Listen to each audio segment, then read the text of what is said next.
What do a producer, a comedian, a model, and a Spice Girl all have in common? I I don't know. I was hoping you could tell me.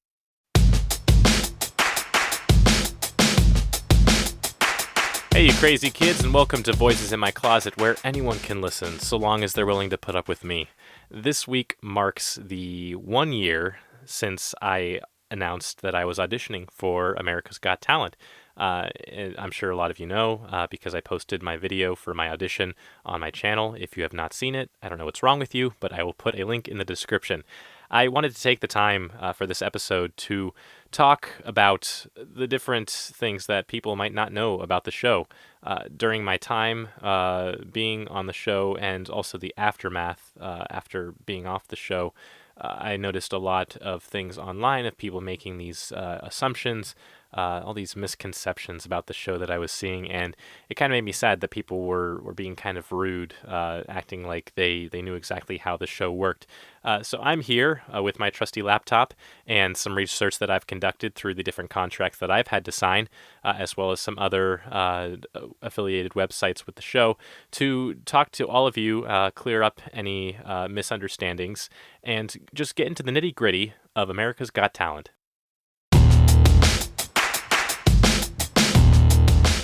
To start off, I'm sure all of you know there are several different ways that you can audition for the show, the most well-known one being the open call cities, whether it's Chicago or New York or Las Vegas or Cincinnati or Los Angeles. People can go to these cities and they will perform in front of producers who will ultimately decide whether or not they want these people to perform in front of the judges in Los Angeles in the spring before the season airs. And that's where a lot of people do end up going. There's a large influx of people who are wanting to audition for the show, and the numbers keep getting bigger every single year. Another method that people can take, and what I took, was the online video submissions. I submitted my video doing my singing and voice impressions, and this was also because I waited too last minute to decide to audition for the show, and I missed all the open call cities near me. But it worked out for me. It worked out pretty well, and it also helped because I'm not great at performing in front of people all the time, if you didn't already know that.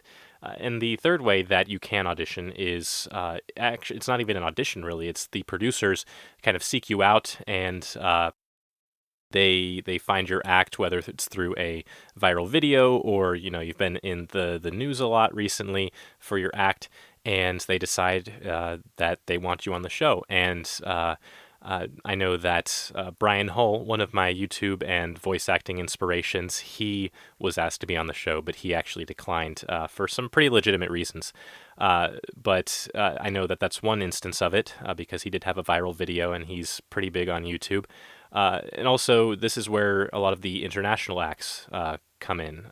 People complain that this is called America's Got Talent. We shouldn't be having people from other countries being here. But I mean, some of them are already in the United States legally, whether it's a permanent residency or a green card. Some of them might have their own show, a traveling show, maybe across the world.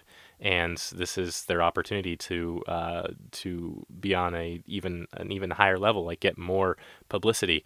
And producers want to keep the show diverse. They want there to be a lot of variety with the acts, and I kind of like that. I like being able to see what different people do around the country because, I mean, there are plenty of acts that we have here, but there are some things that we've never heard about. So I don't want to get into the politics of that, but really I think it's silly to complain about having international acts. And from all of those acts that audition for the show, there are about 80,000 people, I believe, 80,000 different acts. And I know the numbers grow every single season because the show just keeps getting more and more popular. But the producers have to pick about 250 out of those 80,000 to go to the first round judge auditions that happen in Los Angeles. And that's what they do now. Aside from the open call cities, the rest of the show happens in Los Angeles. There aren't any other, and they've made changes throughout the years, but right now it's solely everything happens in LA. And for all of the acts who are asked to be on the show, they do have to sign several different contracts, including liability. Like if there are any damages or injuries sustained while being on the show, they are responsible for themselves. The show is not responsible for them.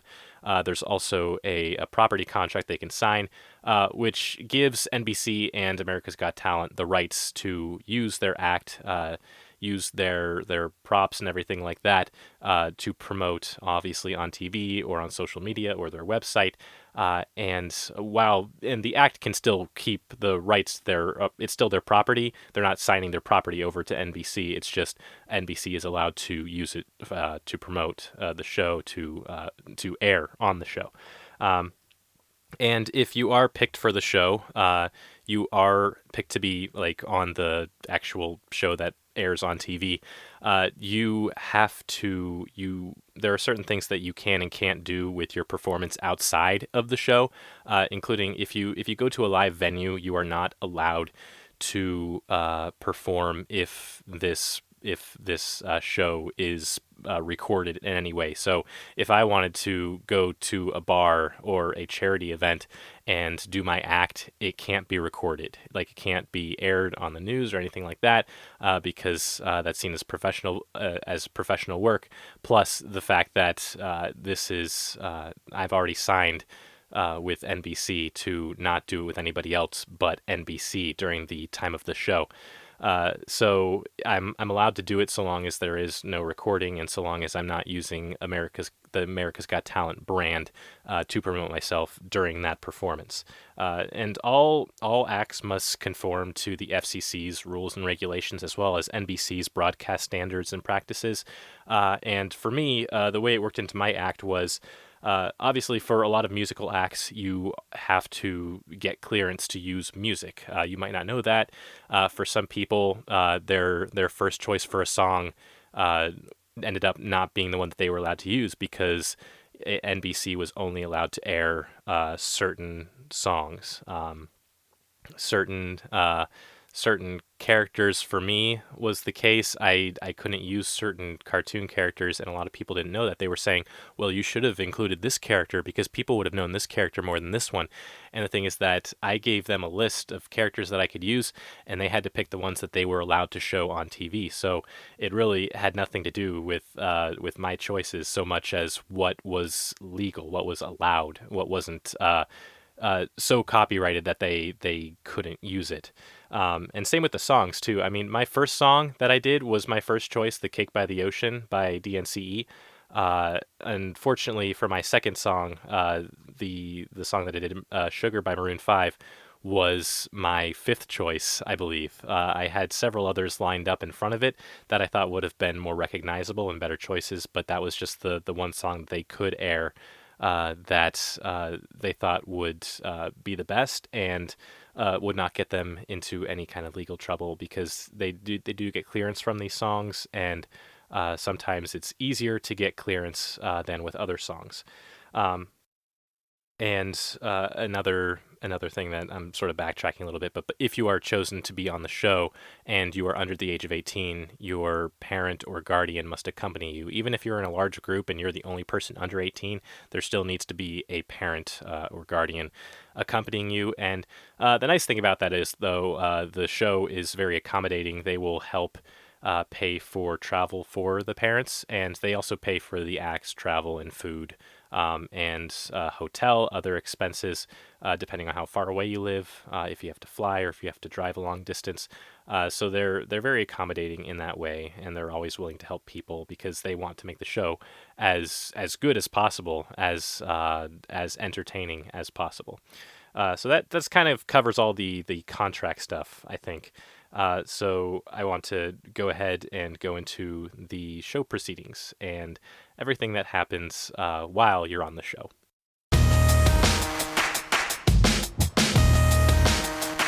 As soon as you are asked to be on the show, the first thing that happens is you are flown out to Los Angeles, or you drive out to Los Angeles, whatever mode of transportation. And the first rounds, the judge auditions are the very first thing that happen. And you are put into a holding room for the majority of the day. You do interviews and auditions. The auditions sort of come very last. But you do interviews and you do photo shoots and you sort of get to know the other acts, which is a great experience. That was my favorite part, getting to know the other people, even getting to know the producers and the different performers, and just learning a lot about them and what they do and everything that sort of gets put into their act, and also for the producer side, everything that gets put into the show. And the first rounds, as well as the second rounds, which are known as the middle rounds or judge cuts, both of these are pre-recorded, and I can't stress that enough because a lot of people don't realize that this isn't live to start out. A lot of it is stuff that happened months in advance. So my first round auditions happened in March, and they didn't air that on TV until June. So I knew the results way ahead of time. I couldn't divulge any of that to anyone because, wow, I'm backtracking again. With the social media, there's a lot of confidentiality with the show, so you're not allowed to divulge any spoilers or anything like that. You can't even say that you were picked to go out for the first round of auditions. You can't say that until I think maybe 1 to 2 weeks before the show airs on TV. And that's at the producer's discretion, because any amount of spoilers can get you in a lot of trouble. And depending on the severity, you can be required to pay upwards of $500,000 in fines if you've revealed a little too much about the show, and whether or not you made it or whether or not somebody else made it before it's actually shown on TV. So we do know a lot about the show before it actually airs. With the first rounds, this is obviously the time where the judges decide whether or not you go on to the next rounds. They they have the chance to either give you 4 yeses or 4 nos or any combination. And they also have the golden buzzers. And what a lot of people don't realize is, or they've noticed, but they don't understand the reason for it. When you get 3 or 4 yeses from the judges, it does not automatically mean that you are going to the next rounds. It means that you are eligible for the next rounds. Ultimately, the producers get to decide if you move on to the next rounds. They kind of want there to be a nice mix, a nice variety. They decide what acts are going to look good, for the next rounds, what are going to look good during the live show, if people aren't really going to see it, or if it's not going to pan out when it's live, because there's some things that are better pre-recorded than live. They make all those decisions, and out of the 250 that are in the first round auditions, they only pick 80 of those people to get into the next rounds. So you might have seen somebody and wondered why they weren't shown on TV, and it wasn't necessarily because their audition wasn't recorded. It could have been because they were, they just weren't asked to come back. And that brings up another thing with being shown on TV. You're not guaranteed to be on television because the producers, they have the rights to either include or omit your audition and show it on TV. And this is all the pre-recorded stuff. Like, this is completely up to their discretion. They get to decide what's going to look good for TV, what's going to be amusing, or what's gonna make everyone cringe because they want to make it good for TV. It's the power of editing for them, I guess. And sometimes it works. Sometimes people don't think that it works. And for me, during the judge cuts, at least, a lot of people were wondering why my act was only 30 seconds. And all acts must be between 1.5 minutes and 2 minutes, and usually they're not supposed to run any shorter or longer than that. And mine didn't. Mine was about 1 minute and 40 seconds.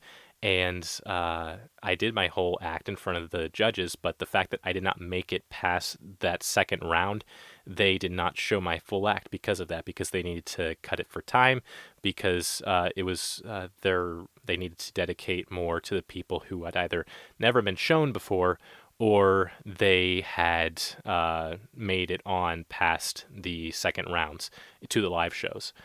So that's why I did do my full audition. Don't worry, it wasn't short because it was my decision or anything like that. It was just cut for time, basically. So I did.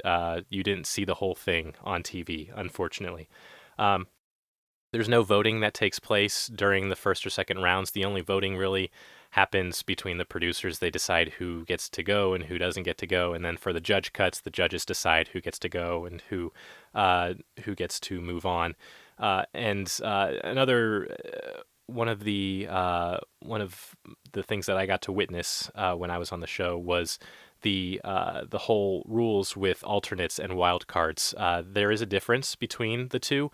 For alternates, the judges get to decide whether or not they want somebody back in the event that another act cannot move on. So if there were like 4 acts that didn't make it, but the judges really wanted back, um, they can use those people to cover for an act that the producers either have to pull from the show, or the act, something comes up with the act and they aren't able to make it to the live shows. So these people are replaced. These acts that can't make it are replaced with the alternates, and they're chosen right there during judge cuts. They don't show any of that, and actually I don't think any of the alternates made it onto the live show. But wild cards, on the other hand, are people that are picked a little bit further down. They aren't picked during judge cuts. They are picked a few weeks later as acts that will be included in the live show. They are the ones that are brought back because the judges decide that they deserve a second chance to be back on. They don't replace anybody. They come on as their own act to fill like 4 open spots for the live show. So that's the difference between the two. And moving on to the whole winner and runner-up thing, if you win the show, if you win America's Got Talent, or if you are the runner-up, you must agree to show up and appear in at least, I think, up to 3 episodes of the next season. So if they wanted Darcy Lynn to perform in season 13 at some point during the live shows, her contract states that she must be willing to do that. And one thing that I know people tend to get wrong about the show is the prize money for the winner. Obviously, it is $1 million and a Vegas show, but some people assume that this is going to be something that's kind of like a savings bond almost. Like you're not going to see any of that money until you're 40 years old. But the truth behind that is the money can be received either as a single payment at the net value, or they can receive like an annuity, a yearly payment over a specific amount of time determined by an algorithm that the producers have. And if the winner doesn't make a decision, the producers will make the decision for them. So for all we know, you can accept all the money at one time, or you can choose to get the payments. I don't really know what you would find more appealing, but any cash prize received, and I'm quoting this, may be paid as a single payment computed at net present value or as an annuity payment over time based on a formula to be determined by producers or the network within their customary parameters. And that was straight from the contract that I had to sign. They're subject to tax deductions, and the winner cannot agree. They are not allowed to make any agreement to share the prize money with any other contestants. It is completely against the rules, and they stress that a lot in the contract. So that's all the big stuff, I think, about the show. And for me, it was I didn't have to go through a lot of that. And you're signing quite a bit of yourself over to the show, and there's nothing wrong with that. But there are a lot of legalities that come with being on the show, and a lot of things that happen that they don't discuss. And I think it's important that everybody realizes that there are a lot of different facets. There is a lot more put into the show that I think than what I think people give America's Got Talent and NBC credit for. So I I hope I was able to educate all of you a little bit more on that, and give you some more insight into what really happens with the show, and maybe even give you more of an appreciation. I know that I appreciated a lot more everything that went into it. I didn't realize how much. I mean, I took film and stuff in school, and I've seen how TV shows and movies are made, but I mean, with America's Got Talent, it's so there's so much depth to it. It's amazing to see everything that is included and everything that's not included. You'd be surprised how many people are involved with making that show possible, and it really is incredible to be able to see that up close. I had a great experience despite everything that happened and did not happen. I wouldn't trade the experience for the world. And now I understand even more about how all of it works. And now all of you understand even more about how all of it works. And I'm glad I can share more about it with you now that I'm not on the show and, I'm not under the confidentiality restrictions that I had.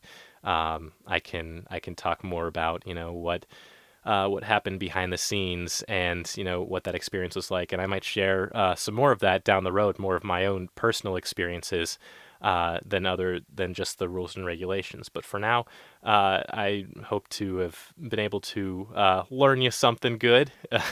um, I love talking about this kind of stuff because it was such a life-changing experience for me.